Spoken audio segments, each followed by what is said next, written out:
औज़ु बिल्लाहि मिनश शैतानिर रजीम बिस्मिल्लाहिर रहमानिर रहीम या अय्युहल्लज़ीना आमनुत्तक़ुल्लाह वक़ूलू क़ौलन सदीदा युस्लिह लकुम आमालकुम व यग़फ़िर लकुम ज़ुनूबकुम व मन युतिइल्लाह व रसूलहु फ़क़द फ़ाज़ फ़ौज़न अज़ीमा। कुरान पाक की यह आयत मुबारका हमें तालीम दे रही है कि ज़बान को अपने कंट्रोल में रखें। जब भी ज़बान से कोई लफ्ज़ बोले वो लफ्ज़ मुनासिब होना चाहिए। ऐसा लफ्ज़ न बोला जाए ज़बान से कि जिस लफ्ज़ के ऊपर कल गिरफ्त हो। कुरान पाक में दूसरी जगह पर मौजूद है, मा यल्फ़िज़ु मिन क़ौलिन इल्ला लदैहि रक़ीबुन अतीद। इंसान ज़बान से जो भी लफ्ज़ बोलता है अल्लाह रब्बुल इज़्ज़त की तरफ से मुक़र्रर फ़रिश्ते उन अल्फाज को लिख लेते हैं, महफूज कर लेते हैं, जिनको हम करामन कातिबीन कहते हैं। एक दाएं कंधे पर है और एक बाएं कंधे पर है। तो इंसान की ज़बान से जो लफ्ज़ निकलता है और नेकी वाला है तो दाएं कंधे वाला उसको लिख लेता है, अगर गलत लफ्ज़ है, बुरा लफ्ज़ है तो उसको बाएं कंधे वाला फरिश्ता लिख लेता है। इसलिए आज हम बैठे हैं, गपशप लगा रहे हैं, जो ज़बान पर आता है हम कह देते हैं। तो ये ना समझ ले कि बस कह दिया, मजलिस खुश हो गई, लोग खुश हो गए, हमें वाह वाह और दाद मिल गई, बस बात ख़त्म हो गई। नहीं, बात तो अभी शुरू होगी। कल क़यामत के दिन पता चलेगा, कब्र के अंदर पता चलेगा कि ये लफ्ज़ कितना अच्छा था या कितना बुरा था, ये लफ्ज़ बख्शिश कराने वाला था या जहन्नुम के अंदर पहुंचाने वाला था। इसलिए जब भी किसी लफ्ज़ को ज़बान से बोलना चाहें तो कोशिश ये करें कि हमारी ज़बान से, हमारे अल्फाज से किसी के दिल आज़ारी ना हो। अरबी का मशहूर शेर है, जराहतुस सिनानी लहल तय्याम वला यल्ताम मा जरहल लिसान, कि ज़बान के ज़ख्म बड़े गहरे होते हैं। तीर के, तलवार के, नेज़े के ज़ख्म ख़त्म हो जाते हैं, मिट जाते हैं, लेकिन ज़बान का ज़ख्म कभी मिटा नहीं करता। इसलिए हमारी ज़बान से कोई ऐसा लफ्ज़ न निकले कि जिससे किसी को ज़ख्म लग जाए। और फिर ज़बान के ज़ख्म इतने ख़तरनाक हैं कि मरने के बाद भी ख़त्म नहीं होते, नस्ल दर नस्ल ये लफ्ज़ चलते रहते हैं। क्या कहते हैं लोग, ख़ानदान वाले, कि इनसे रिश्तेदारी नहीं करनी, इनसे ताल्लुक़ नहीं रखना।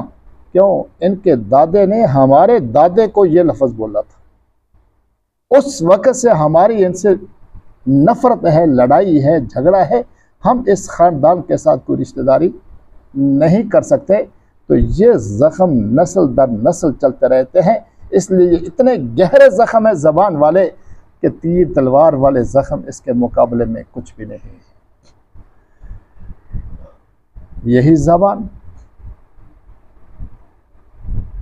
जब किसी के बारे में कोई लफ्ज़ ऐसा बोल दे जिससे हद के इज्जत हो,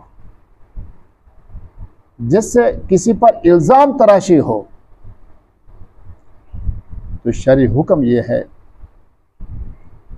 कि 80 कोड़े लगाए जाए। या तो इस इल्ज़ाम को साबित करे, और यहाँ पर मेरी मुराद इल्ज़ाम से बदकारी वाला इल्ज़ाम है, या तो उस इल्ज़ाम को साबित करे 4 गवाहों के ज़रिए से, और अगर 4 गवाहों के ज़रिए से उस इल्ज़ाम को साबित नहीं कर सका ये जिसने ये लफ्ज़ बोला है, तो शरई हुक्म यह है कि खुले आम इस आदमी को 80 कोड़े लगा दिए जाए, और फिर आइंदा किसी अदालत के अंदर इसकी गवाही का कोई एतबार न हो। वला तक़बलू लहुम शहादतन अबदा। इसलिए ज़बान, इसको कंट्रोल के अंदर करना यह हमारे ऊपर बहुत ज़्यादा लाज़िम है। सैयदना सिद्दीक़ अकबर रज़ी अल्लाह तआला अन्हु नबी करीम सल्लल्लाहु अलैहि वसल्लम के यार गार और यार मज़ार और वक़्त के अमीरुल मोमिनीन पहले खलीफा राशिद तन्हाई के अंदर बैठ करके बाज़-औक़ात अपनी ज़बान को खींचा करते थे और कहा करते थे कि ये ज़बान है कि जिसने मुझे कई मुसीबतों के अंदर डाला है, कई हिलाकतों के अंदर डाला है। और आज अगर देखा जाए कि जितनी भी परेशानियां आती हैं इंसान को, वो ज़बान की वजह से आती है। आप हाथों से उस वक्त तक कुछ नहीं कहेंगे जब तक कि ज़बान का किसी का कोई लफ्ज़ आपके सामने ना आ जाए।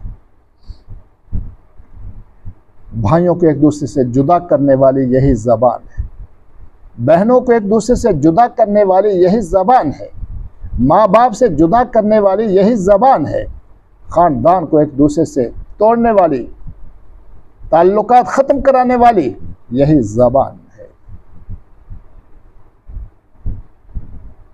अल्लाह रब्बुल इज़्ज़त ने हमें कुरान पाक के अंदर ये तालीम दी है कि तुम्हारी सारी परेशानियों का हल सिर्फ ज़बान को कंट्रोल करने के अंदर है कि जब भी कोई लफ्ज़ बोलो तो लफ्ज़ के सही बोलो।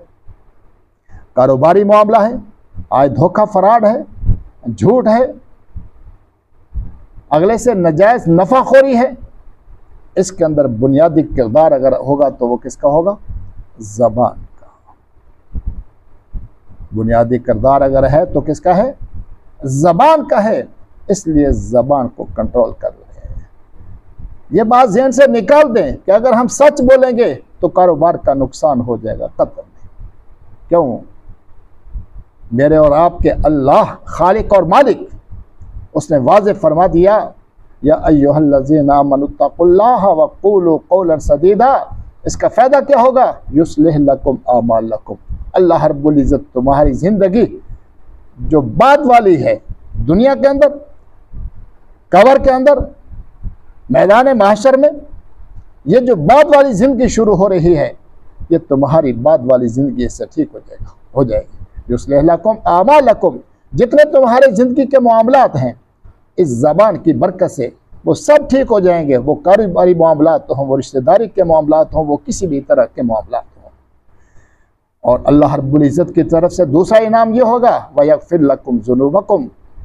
अल्लाह रब्बुल इज़्ज़त ज़बान को कंट्रोल करने की बरकत से तुम्हारे जितने गुनाह हैं वो सारे के सारे मुआफ़ फरमा देंगे। और साथ फरमाया, वमन युतिइल्लाह व रसूलह। चूँकि अल्लाह की ये तालीम है, रसूलुल्लाह की यही तालीम है, तो जिसने अल्लाह और अल्लाह के रसूल की इताअत कर ली, ज़बान को कंट्रोल कर लिया, फ़क़द फ़ाज़ फ़ौज़न अज़ीमा, तो उसने बहुत बड़ी कामयाबी हासिल कर ली। ये कामयाबी दुनिया के अंदर भी है, ये कामयाबी कब्र के अंदर भी है, मैदान माशर में भी है, पुल सिरात पर भी है, जहन्नुम से बचने के अंदर भी है, और जन्नत के अंदर पहुँचने के अंदर भी है। इसलिए कामयाबी हकीकतन यही कामयाबी है जिसको अल्लाह रब्बुल इज़्ज़त ने कुरान पाक में दूसरी जगह पर फरमाया, फमन ज़ुहज़िहा अनिन नारी व उदखिलल जन्नत फ़क़द फ़ाज़। जो आदमी जहन्नम से बच गया और जन्नत में जाने वाला बन गया, हकीकत में ये कामयाब है। अल्लाह रब्बुल इज़्ज़त हमें ज़बान पर कंट्रोल करके कामयाबियाँ हासिल करने की तौफ़ीक़ नसीब फरमाए।